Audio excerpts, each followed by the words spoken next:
बिस्मिल्लाहिर्रहमानिर्रहीम। अस्सलामुअलैकुम students, welcome to my YouTube channel. MTH 202 का लेक्चर नंबर 14 और 15 आज के लेक्चर में हम कवर करेंगे। लेक्चर नंबर 14 है इनवर्स ऑफ रिलेशंस। सबसे पहले देखें कि रिलेशंस में इनवर्स कैसे फाइंड किया जाता है। तो आपको पता है कि रिलेशंस जो होते हैं, जब हम दो हमारे पास कोई फंक्शन हो और उनके आपस में पेयर बनाते हैं तो वो हमारे पास रिलेशंस बन जाते हैं। ठीक है, जैसे आप ब्रैकेट में ए और बी लेते हो तो पहली वाली वैल्यू आपके पास क्या होगी, डोमेन होगी, और दूसरी वो आपके पास रेंज आएगी। तो इनवर्स ऑफ रिलेशन आपके पास क्या होता है कि जैसे आपके पास पहले क्या था, जब हम लेते थे पेयर ऑफ वैल्यूज़ तो आर इक्वल आता था ए और बी, कॉमा ब्रैकेट में क्या आता था, ए और बी। तो जो इन्वर्स होता है ना, वो ए को बी कर देता है और बी को ए। सिंपली कहने का मतलब ये है कि जो आपके पास इन्वर्स होता है ना, वो डोमेन को रेंज में कन्वर्ट कर देता है और रेंज को डोमेन में कन्वर्ट कर देता है। ठीक है, जैसे आप ए क्रॉस बी फाइंड करते थे ना, इस तरह से बी क्रॉस ए जो है ना, वो आपके पास क्या आ जाता है, इन्वर्स हो जाता है। किसका? ए क्रॉस बी का इन्वर्स क्या होगा, बी क्रॉस ए। ठीक है, होप सो आपको ये चीज़ समझ आ गई होगी। नेक्स्ट देखिए, एग्जाम्पल बता रहे हैं। आपके पास अगर ए है 2, 3, 4 और बी क्या है 2, 6 और 8, कहते हैं let R be the divides relation from A to B. अगर हम इनका रिलेशन डिवीजन के साथ बनाते हैं तो आपके पास आर में कौन कौन सी वैल्यूज़ आ रही हैं, 2, 2 आ रहा है, 2, 6 आ रहा है, 2, 8 आ रहा है और 3, 6 आ रहा है। तो क्या होगा, आपके पास आर का इन्वर्स क्या आएगा, 2, 6 था तो 6, 2 हो गया। देखिए ना, 2, 2 है, उनकी पोजीशन भी चेंज करें फ़र्क नहीं पड़ता। 2, 6 है तो वो 6, 2 हो जाएगा। 2, 8 था तो वो 8, 2 में कन्वर्ट हो जाएगा। 3, 6 था तो वो 6, 3 हो जाएगा। और इस तरह से 4, 8 है तो वो 8, 4 हो जाएगा। सिंपल वर्ड्स में ये आपके पास होता है इन्वर्स रिलेशन। ठीक है, फिर आपके पास डायरेक्टेड डायग्राम आ जाती है। एरो डायग्राम में क्या करते हैं आप, पहले क्या होता था, आपके पास जो ए वाला सेट होता था वो डोमेन होता था और बी वाला रेंज होता था। तो यहाँ पे आपके पास उलट हो जाएगा, यानी कि आपके पास जो ए है ना, वो आपके पास बी कंसीडर होगा और जो बी है ना, वो ए कंसीडर होगा। होप सो आपको समझ आ रही होगी मेरी बात की। ठीक है, तो देखिए वैल्यूज आपके पास 2, 3 और 4 थी, ये किसकी तरफ मूव करती थी, 2, 6, 8 की तरफ एरो थे आपके। ठीक है, बी की तरफ एरो थे। अब एरोज जो है ना, वो बी से ए की तरफ है। होप सो आपको समझ आ रही होगी, सिंपल सा कॉन्सेप्ट है, मुश्किल बिल्कुल भी नहीं है। फिर आप जो है ना वो मैट्रिक्स रिप्रेजेंटेशन करते हैं। तो क्या हो करते थे हम, जो हमारे पास डोमेन होती थी, फर्स्ट वाली जो वैल्यूज़ होती थी आपके पास, उनको आप कॉलम में लिखते थे, और जो आपके पास सेकंड वाली वैल्यूज़ यानी कि जो रेंज होती थी, उसको आप रो की फॉर्म में लिखते थे। तो आपने क्या करना है, रो को कॉलम में कन्वर्ट कर देना, कॉलम को रो की जगह पर लिख लेना है। तो सेम आपके पास रिप्रेजेंटेशन आ जाएगी। सिंपल फ़र्क इतना आएगा, जो आपके पास पहले डोमेन आती थी वो रेंज हो जाएगी, जो रेंज है उसकी पोजीशन में फ़र्क आया, बाकी कुछ भी नहीं होता। ठीक है, बाकी सेम रहता है। फिर आपको एक्सरसाइज दी हुई है, आपने इस एक्सरसाइज को देखना है कि आपके पास आर इन्वर्स का रिफ्लेक्सिव रिलेशन क्या होगा। भाई रिफ्लेक्स वही करेगा, रिफ्लेक्स क्या होता है, अपने साथ ही जो है ना वो रिलेशन बनाता है। ए है तो वो ए के साथ ही रिलेशन बनाएगा। ठीक है, उसके बाद अगर आप ए और बी की वैल्यूज़ में फ़र्क भी कर देना, ए को पोजीशन को चेंज भी कर दे, तो कोई फ़र्क नहीं पड़ता। ठीक है, सिमेट्रिक में क्या था, ए बी किसके इक्वल आता था, बी ए के आता था। अगर आपके पास ए बी रिलेशन है आर इन्वर्स का, तो ए बी आपके पास दोनों ए के एलिमेंट हों और आर जो है वो बी ए जो है ना उसके इक्वल है, तो ये दोनों आपस में सिमेट्रिक हैं, ए बी ए के सिमेट्रिक होगा। ठीक है, तो यही बस इन्होंने बताया हुआ है कि आर इन्वर्स आपके पास सिमेट्रिक भी होता है, ट्रांजिटिव भी होता है। सिंपल आपने इसकी प्रॉपर्टीज़ को जस्ट रीड करना है, इसमें और ऐसा कुछ भी नहीं है। एंटी सिमेट्रिक क्या होता है, जो सिमेट्रिक ना हो वो भाई एंटी सिमेट्रिक होता है। ठीक है, सिमेट्रिक में क्या होता है कि ए की वैल्यू बी के इक्वल है तो बी की भी ए के इक्वल होगी, तो वो आपके पास सिमेट्रिक होता है। एंटी सिमेट्रिक में ये होता है कि ए जो है ना वो इक्वल नहीं है बी के, बस। ठीक है, तो ये आपके पास जो ये वाली पोजीशन है ना, इसमें क्या होगा कि आर जो होगा वो आर इन्वर्स के इक्वल आ जाए, जब तो वो आपके पास कंडीशन किसकी होगी, सिमेट्रिक की। ठीक है, उसके बाद यहाँ से आपने कुछ भी नहीं करना है। ऐसा कॉम्प्लीमेंट्री रिलेशन देख लें, वो कैसे आएगा, आर के ऊपर बार जो है वो कॉम्प्लीमेंट को डिनोट कर रही है, ए क्रॉस बी का आप लेते हैं और जो है ना वहाँ से आपने क्या करना है, कॉम्प्लीमेंट क्या कहता है, डिफरेंस फाइंड करना। ठीक है, माइनस कर देना आपने आर वाले टेबल में से। तो जो ए और बी हैं वो एलिमेंट आर के नहीं होने चाहिए, बस ये बता रहे हैं कि जब आप ए और बी दो सेट लेते हैं, उनका जो आपके पास सम आता है, जो आपके पास रिलेशन पेयर बन के आता है, वो आपके रिलेशन आर में मौजूद ना हो तो वो आपके पास कॉम्प्लीमेंट्री रिलेशन कहलाता है। ठीक है।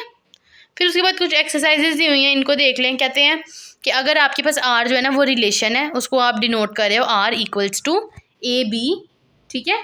और जो आपके पास ए बी है ना, ए जो है वो छोटी होनी चाहिए वैल्यू बी से on the set of integers. Integers आपके पास पॉजिटिव और नेगेटिव सारे होते हैं। तो कहते हैं आर कॉम्प्लीमेंट फाइंड करें। कहते हैं अगर आर कॉम्प्लीमेंट कैसे लेंगे, मैंने बताया आपको पीछे भी, आपने जो रिलेशन है इंटीजर के साथ ही इसके आपने क्रॉस प्रोडक्ट ले लेना और उसमें से माइनस कर देना जो रिलेशन की वैल्यूज़ हैं। पीछे फार्मूला ये हमने पढ़ा था। जब आप ऐसे करेंगे तो क्या होगा, ए और बी जो है वो आपस में बराबर नहीं होंगे। ये जो आपके पास लेस देन के ऊपर साइन आया हुआ है ना कट का, इसका मतलब है कि इक्वल नहीं है, यानी कि ए जो है वो छोटा नहीं होगा बी से। इन्वर्स है ना, तो आर क्या था कि ए छोटा होगा बी, तो इन जो आर का इन्वर्स है वो कहेगा कि भाई आर छोटा नहीं होगा बी से, ठीक है। तो जो सेकंड वाली कंडीशन है उसमें यही बताया हुआ है कि फर्स्ट वाले में ये कि आर यहाँ तो बड़ा होगा या बराबर होगा बी के, और जबकि आर इनवर्स जो है ना जिसमें आपने रिलेशन उसमें वैल्यू उलट देनी है, अगर नॉट इक्वल है या लेस देन है तो वो ग्रेटर देन हो जाएगी ए बी से, यानी कि ए ग्रेटर देन हो जाएगा बी से, तो ये रिलेशन का इन्वर्स होगा, ठीक है। उसके बाद देख लें इम्पॉर्टेंट जो है ना वो मैं आपको टॉपिक्स बता रही हूँ। कंपोजिट रिलेशन हमने पीछे पढ़ा भी था, ए बी से बिलोंग कर रहा है, बी सी से कर रहा है, तो फिर ए बी सी से जो है ना वो बिलोंग करना चाहिए। या फिर कंपोजिट रिलेशन आप ऐसा कह सकते हैं, दो रिलेशन है ना ए और बी, वो खुद के साथ आपस में पेयर बना के और फिर दूसरे वाले के जो है ना वो दूसरा वाला किसी थर्ड के साथ रिलेशन बनाए, यानी ए ने बी के साथ रिलेशन बनाया तो बी सी के साथ भी सेम रिलेशन बनाएगा। इसलिए इस तरह से इनडायरेक्टली जो है ना वो ए सी के साथ अपने रिलेशन को बना लेगा, ठीक है। बस ये बताया हुआ है इसमें। तो वो आप कैसे बनाएंगे, आर देखिए एक्सरसाइज हुई है, आर इक्वल्स टू, मैं हाईलाइट कर देती हूँ, ये आपको नज़र आ रहा है। आर जो है वो किसके इक्वल है, A1 A4 B3 C1 C4, ये रिलेशंस है A to B से। और ऐसा आपके पास क्या है 1x 2x 3y 3z, तो आपने रिलेशन क्या बनाना है B से C के साथ। तो वो कैसे बनेगा, आपके पास S का रिलेशन R के साथ बनेगा इनडायरेक्टली। आपने A का रिलेशन यानी कि फर्स्ट वाली वैल्यू A की लेनी है और वो किसके साथ रिलेट करिए, X के साथ, ठीक है। फिर B जो है वो किससे रिलेट करेगा, Y के साथ, और जो आपके पास बी वाई के साथ भी रिलेट कर रहा है, बी जी के साथ भी, और सी एक्स के साथ रिलेट कर रहा है। इसको ना आप डायग्राम के साथ आसानी से समझ सकते हैं कंपोजिट रिलेशन को। जैसे आपके पास ए है वो ए बी सी है, ठीक है। उसके बाद बी है वो 1 2 3 4 है, और सी क्या एक्स वाई जी। अब यहाँ पे देखिए तो ए जो है वो रिलेशन 1 के साथ बना रहा है और 4 के साथ भी, ठीक है। फिर उसके बाद बी जो है वो 3 के साथ रिलेशन बना रहा है और सी 4 के साथ भी बना रहा है और 2 के साथ भी। तो अगर आप इनडायरेक्टली देखें तो ए जो है वो 1 के साथ रिलेशन बना रहा है, तो 1 आगे किसकी तरफ मूव कर रहा है, एक्स की तरफ, ठीक है। A1 एक्स की तरफ मूव कर रहा है, तो हम कह सकते हैं कि ए का एक्स के साथ रिलेशन बना है।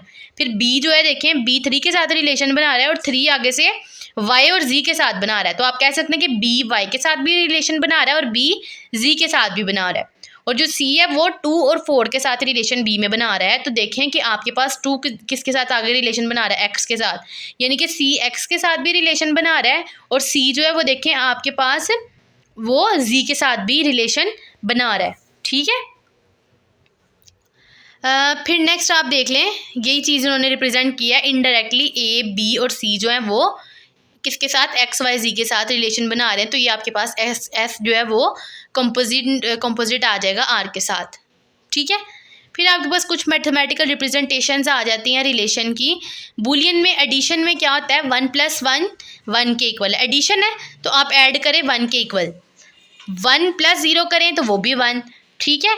ऐड है ना, एडिशन है, और 0 में 0 ऐड करें तो 0 आता है। मल्टीप्लिकेशन में 1 1 से मल्टीप्लाई होगा तो 1 आ जाएगा, 1 0 से होगा तो 0 आएगा, और 0 0 से मल्टीप्लाई हो तो वो आपके पास 0 आता है, ठीक है। ये वाली आपने प्रॉपर्टीज़ देख लेनी है।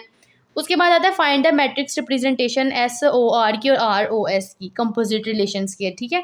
तो आपके पास MR भी गिवन है और MS भी गिवन है, तो आपने रिप्रेजेंटेशन करवानी है SOR की, तो आप M और आपने इसमें ना मल्टीप्लिकेशन का जो है ना वो करनी है MR की और S की। तो वो किस तरह से करेंगे, 3 आपके पास रोज़ हैं, 3 कॉलम्स हैं, तो होप सो आपको ये करनी आती होगी। करते कैसे हैं, आपने फर्स्ट रो को लेना है, फर्स्ट वाली रो को लेना है आपने, और उसको ये देखिए फर्स्ट वाली रो को फर्स्ट वाले कॉलम के साथ जो है ना वो कर देते हैं।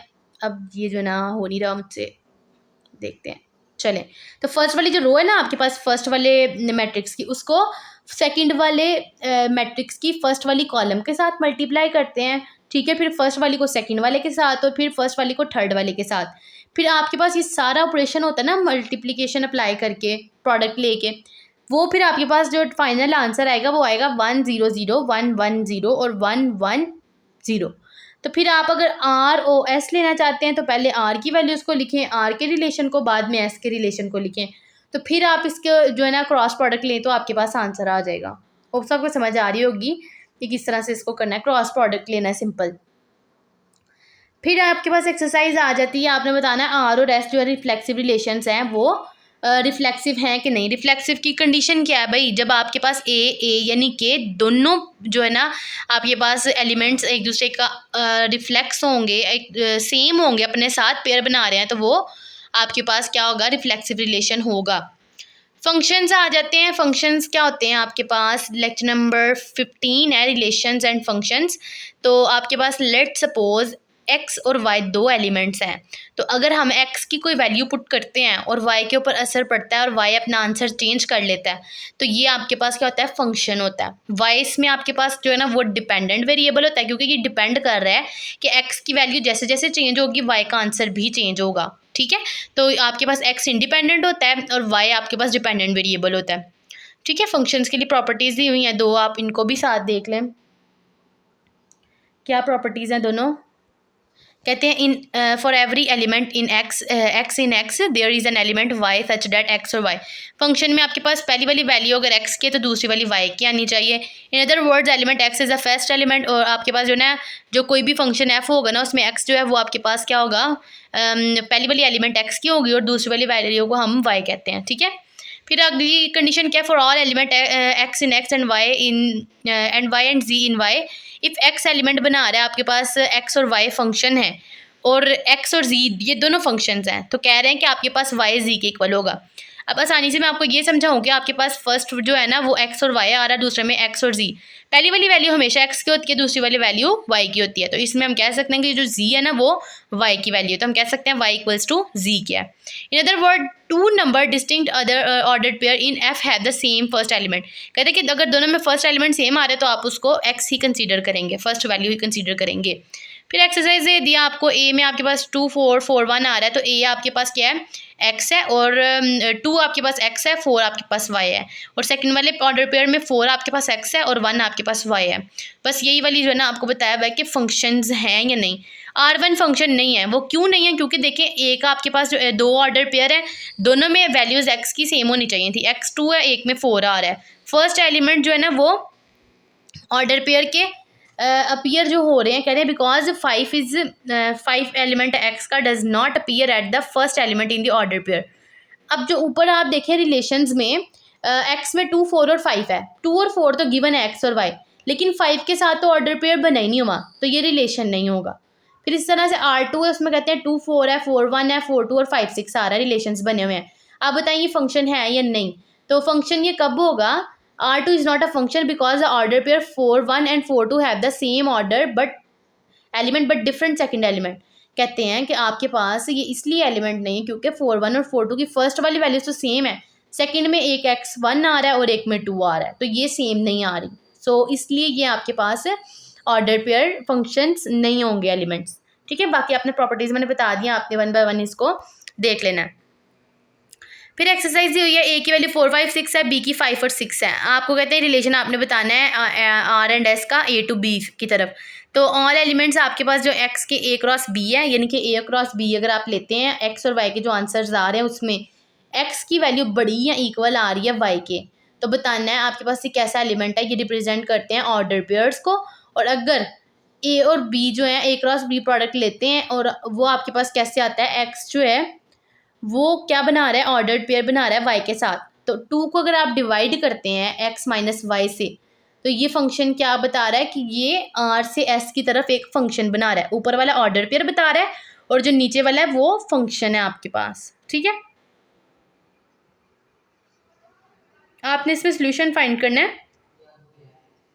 तो फर्स्ट वाला आपके पास कैसे आएगा, आपके पास जो एलिमेंट्स गिवन के ए क्रॉस बी प्रोडक्ट लेना है, आपके पास जो अगर वैल्यूज ऊपर गिवन की हैं, हाँ ए दिया हुआ 4 5 6 और बी 5 6, ऑर्डर पेयर बनाया 5 5 6 5 और 6 6, ये ऐसे थे जिसमें एक्स की वैल्यू या तो बड़ी है या बराबर है जो है ना वाई के, और जो नीचे वाले एलिमेंट्स है उसमें आपने वो वाले एलिमेंट्स लिए जिसमें आपने एक्स में से वाई को माइनस किया, 2 पे डिवाइड किया, और जो एलिमेंट्स आ रहे हैं आपके पास डिविजिबल होके 2 के ऊपर वो आपके पास एलिमेंट्स आ रहे हैं, ठीक है। तो बी जो है वो आपके सेकंड वाली जो कंडीशन थी उसमें फंक्शन नहीं है, वो क्यों नहीं है, क्योंकि 4 जो वो ए का एलिमेंट है लेकिन ये रिलेट नहीं कर रहा बी के एलिमेंट के साथ, ठीक है। आर जो है वो 4 देखें, इसमें क्या कह रहे हैं कि 4 जो है वो एलिमेंट ए का है लेकिन वो बी के किसी भी एलिमेंट के साथ रिलेट नहीं कर रहा, सो इसलिए ये आपके पास फंक्शन नहीं होगा। इस तरह से आपने रिलेशन देख लेने हैं, आप फंक्शन को ऐसे भी लिखते हो, एफ एक फंक्शन है और वो एक्स से वाई की तरफ मूव कर रहा है, ठीक है। नेक्स्ट आपके पास आता है एरो डायग्राम फंक्शन की आ जाती है, कैसे रिप्रेजेंट करते हैं। फर्स्ट वाली वैल्यूज एक्स की हैं वो आपके पास डोमेन्स होती हैं और सेकंड वाली रेंज होती हैं। तो आप जब फंक्शन फाइंड करें तो कंप्लीट फंक्शन तब होता है कि फर्स्ट वाले एलिमेंट की सारी वैल्यूज़ को आप यूज़ करें, सेकंड की बेशक ना हो लेकिन फर्स्ट की होनी चाहिए। ए 2 के साथ रिलेशन बना रहा है, बी 4 के साथ और सी भी 2 के साथ, लेकिन ए देखें आप, ए बी सी तीनों ऐसे एलिमेंट है जो रिलेशन बना रहे हैं वाई वाले के साथ अपनी इमेज के साथ, ठीक है। तो ये फंक्शन आपके पास होगा, ठीक है। आप इसको इन्होंने बताया हुआ कि एफ ए आपके पास 2 है, एफ बी जो है वो 4 आंसर आएगा और एफ सी जो है वो 2 आएगा। इस तरह से फंक्शन और नॉन फंक्शंस बताने कौन से हैं। पहला वाला जो है वो फंक्शन नहीं है क्योंकि 5 देखें वो बी के साथ वाई के साथ रिलेशन नहीं बना रहा, ठीक है। इस तरह से सेकंड वाला वो वाला आपके पास फंक्शन होगा क्योंकि एक्स जो है वो सारे एलिमेंट के साथ रिलेशन बना रहा है, ठीक है। यहाँ पे क्या कह रहे हैं, सॉरी यहाँ पे एक और मिस्टेक है, यहाँ पे कहते हैं बी वाला भी फंक्शन नहीं है, वो इसलिए क्योंकि 4 को सिर्फ एक के साथ रिलेशन बनाना चाहिए था, लेकिन 4 1 के साथ भी रिलेशन बना रहा है और 4 4 के साथ भी, लेकिन सिर्फ एक जो है ना वो एलिमेंट दूसरे किसी एलिमेंट के साथ रिलेशन बनाना चाहिए, तो ये कंडीशन सेटिस्फाई यहाँ पे नहीं होती, तो ये दोनों फंक्शन नहीं होंगे। रेंज क्या होती है, आपके पास एक्स और वाई में जो वाई वाला एलिमेंट होता है ना वो आपके पास फंक्शन में रेंज होती है और एक्स वाला जो एलिमेंट है वो डोमेन होती है। इसमें आपको नजर आ रहा है एक्स और वाई जो फंक्शन है इसमें वाई जो है वो आपके पास रेंजेस हैं, 1 और 6 जो है ये आपके पास रेंजेस आती हैं, ठीक है। तो रेंज फाइंड करनी तो वो सेकंड वाली वैल्यू होगी, तो देखें H2 अगर आप 2 पुट करते हैं तो आपके पास रेंज ये 4 के साथ बना रहा है, 2 6 के साथ आपके पास आ रहा है और रिलेशन बना रहा है 4 1 के साथ और 5 भी 6 के साथ बना रहा है। तो कहते हैं कि अगर आपके पास क्वेश्चन देख लें, यहाँ पे सोल्यूशन दिया हुआ है, हाँ रेंज फाइंड करनी है फर्स्ट वाले क्वेश्चन की आपने बता दिया, जैसे मैंने बताया किस किस के साथ पेयर बना रहे हैं वो बता देना है। सेकंड वाले में क्या फाइंड करना है, जी आपके पास 2 6 है, 4 2 है और 5 1 है, इसमें डोमेन आपके पास कौन कौन सी आ रही है, आपके पास डोमेन जो है वो 1 आ रही है, सॉरी रेंजेस जो फाइंड करनी है 1 2 और 6 आ रही हैं रेंजेस, और एच जो है H2 4 के इक्वल है और H4 4 के और H5 1 के, तो 1 और 4 जो है ये रेंजेस हैं, यानी कि आंसर आप पुट कर रहे हो, क्वेश्चन पुट करके जो आपके पास आंसर राइट साइड पे आ रहे होते हैं वो आपके पास रेंजेस होती हैं, तो 1 और 4 आपके पास रेंजेस आ रही हैं। ग्राफ बताना है फंक्शन का कैसे बनता है, तो ये देखिए आपके पास ग्राफ की रिप्रेजेंटेशन है, अगर आप y इक्वल एक्स के पुट करते हो, अब आप एक्स को डिफरेंट वैल्यूज दो, पॉजिटिव भी दो नेगेटिव भी दो, 0 से अपवर्ड भी दी, 1 2 3 भी दी और नेगेटिव 1 -2 -1 और -3 भी दी, तो आपके पास कुछ इस तरह से ग्राफ बन जाएगा। तो ये ग्राफिकल रिप्रेजेंटेशन है फंक्शंस को कैसे रिप्रेजेंट किया जाता है। y इक्वल एक्स के पुट करते हैं आप, एक्स स्क्वायर के इक्वल पुट करते हैं तो आपके पास वर्टिकल लाइन टेस्ट बनती है, ठीक है, यानी कि आप देख रहे हैं दो वर्टिकल लाइन्स बिल्कुल इक्वली क्रॉस हो रही हैं। फिर आपके पास जो है ना ग्राफ दिया हुआ है, अगर आपके पास कौन सी वैल्यूज आप पुट करते हैं, X Y equals to X square put करते हैं तो लाइन वर्टिकली इंटरसेक्ट करती है कि नहीं, 2 पॉइंट्स पे आपने वो बताना है और बताना है कि ग्राफ जो है ना does not define a function. Function क्यों नहीं डिफाइन करता, क्योंकि देखें आपके पास ये जो लाइंस है ना हॉरिजॉन्टली एक वर्टिकल लाइन जो जा रही है वो आपके ग्राफ को दो खास पॉइंट पे यानी कि 4 -2 और 4 2 पे कट कर रही है, तो ये आपके पास फंक्शन नहीं होगा, ठीक है। फिर आपके पास आ जाता है एक्स ए और बी के इक्वल है और वाई यू वी के इक्वल है, आपने सोल्यूशन बताने हैं, ए और बी आपके पास एक्स की वैल्यूज हैं और यू और वी वाई की, तो ए बी यू को जो है ना वो पॉइंट कर रहा है और बी जो है ना वो भी यू की तरफ एरो बना रहा है, आपने बताना है ये फंक्शन है कि नहीं, ये सारी आपको कंडीशंस बताई हुई हैं, तो सोल्यूशंस आपने बताने हैं। रिलेशंस आपके पास 4 हैं, या तो ये रिलेशन बनेगा फंक्शन ए यू बी और वी, अगर ए यू की तरफ मूव कर रहा है तो वो भी फंक्शन है, लेकिन बी अपने साथ एरो नहीं बना रहा तो ये फंक्शन नहीं होगा। थर्ड वाला उसमें भी ये फंक्शन नहीं, क्योंकि ए जो है वो 2 की तरफ एरो नहीं मूव कर सकता, सिर्फ एक एरो जो है ना वो ए से जो है ना वो यू की तरफ जाना चाहिए। नेक्स्ट बाकी जो कंडीशन है 4 वाला, उसमें भी आपने बताना है ये फंक्शन है या नहीं है, ठीक है। फिर आपके पास आ जाता है एक्सरसाइज के how many functions are there from a set 3 elements, अगर आपके पास सेट हैं और 4 एलिमेंट्स आ रहे हैं आपके पास, तो x1 x2 x3 और y में y1 y2 y3 y4 है। आपने इनका जो है ना वो बना लें, ऑर्डर पेयर बना लेते, तो कितने एलिमेंट्स आते हैं, 4 आपके पास एलिमेंट्स x के आ रहे हैं, सॉरी y के आपके पास 4 एलिमेंट्स आते हैं और x जो है उसके 3 एलिमेंट्स आप ले रहे हैं, 4 की पावर 3 लें तो वो 64 के इक्वल आ जाता है, ठीक है। फिर आपको कुछ बताया हुआ ए से बी के रिलेशन कैसे बनते हैं, इनको आपने जो है ना देख लेना है। ए अगर आपके पास एम है, बी एन है, तो एम डॉट एन आप इसको डिनोट कर सकते हो, तो 2 की पावर एम एन आ जाता है। इसको आप इस तरह से भी राइट कर सकते हो, नंबर 2 फंक्शन जो है वो एम टाइम्स है तो एन की पावर एम आ जाएगा, ठीक है। तो बाइनरी रिलेशन भी बता दिया हुआ है, एन एम डिवाइडेड बाई 2 की पावर एन एम इक्वल होएगा, ठीक है। फंक्शन नॉट वेल डिफाइंड, कौन कौन से फंक्शन है जो अच्छे से डिफाइन नहीं कर सकते, आपने वो बताने हैं। तो अगर आप देखिए एफ एन है वो प्लस माइनस एन है, यानी कि इसमें वैल्यू प्लस की भी आ रही है और माइनस की भी, तो ये फंक्शन की जो है ना वो 2 इमेजेस बन रही हैं, प्लस एन और माइनस एन, तो ये आपके पास फंक्शन नहीं होगा।